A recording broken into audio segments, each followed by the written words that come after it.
നമുക്ക് ഓരോരുത്തർക്കും ഓരോ സ്കിൻ ടൈപ്പ് ആണല്ലേ. അപ്പോൾ അതനുസരിച്ചിട്ട് നമ്മുടെ മോയ്സ്ചറൈസറും മാറിക്കൊണ്ടിരിക്കും.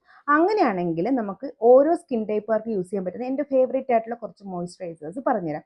നിങ്ങളുടെ അടുത്ത് എക്സ്ട്രീംലി ഡ്രൈ സ്കിൻ ആണ് എന്നുണ്ടെങ്കിൽ നിങ്ങൾക്ക് യൂസ് ചെയ്യാൻ പറ്റുന്നതാണ് നമ്മുടെ ഡോട്ട് ആൻഡ് കീയുടെ സെറമേഡ് അടങ്ങിയ മോയ്സ്ചറൈസർ.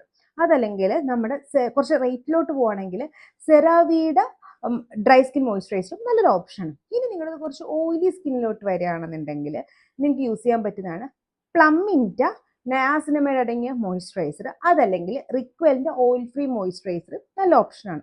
ഇനി നിങ്ങളുടെ സ്കിൻ ബാരിയർ ഒന്ന് ഡാമേജ് ആയിട്ടിരിക്കുകയാണ് എന്നുണ്ട്, പക്ഷെ നിങ്ങളുടെ നോർമൽ ടു ഓയിലി സ്കിൻ ആണെങ്കിൽ നിങ്ങൾക്ക് മിനിമലിസ്റ്റിൻ്റെ പുതിയ skin barrier repair moisturiser use ചെയ്യാൻ പറ്റുന്നതാണ്. ഇതൊന്നുമല്ല, നിങ്ങളുടെ ഒരു നോർമൽ സ്കിൻ ആണെങ്കിൽ നിങ്ങൾക്ക് എങ്ങനത്തെ മോയ്സ്ചറൈസർ യൂസ് ചെയ്യാമെന്ന് ചോദിക്കുകയാണെങ്കിൽ ഒന്ന് ഞാൻ പറയും, ഹൈഫൻ്റെ പില്ലോ റിച്ച് ക്രീം ഉണ്ട്, അത് നല്ലൊരു ഓപ്ഷനാണ്. അപ്പോൾ ഇതിൻ്റെ എല്ലാ ലിങ്ക് ഞാൻ ടാഗ് പ്രൊഡക്ട്സ് കൊടുത്തേക്കാം. അപ്പോൾ നിങ്ങൾ ഡോട്ട് ഓണിൽ കൺബോക്സിലേക്ക് ഇതുപോലത്തെ സ്കിൻ കെയർ ഹെയർ കെയർ ഇടയ്ക്ക് ഫോളോ ചെയ്യാനും മറക്കണ്ട. ടാറ്റ.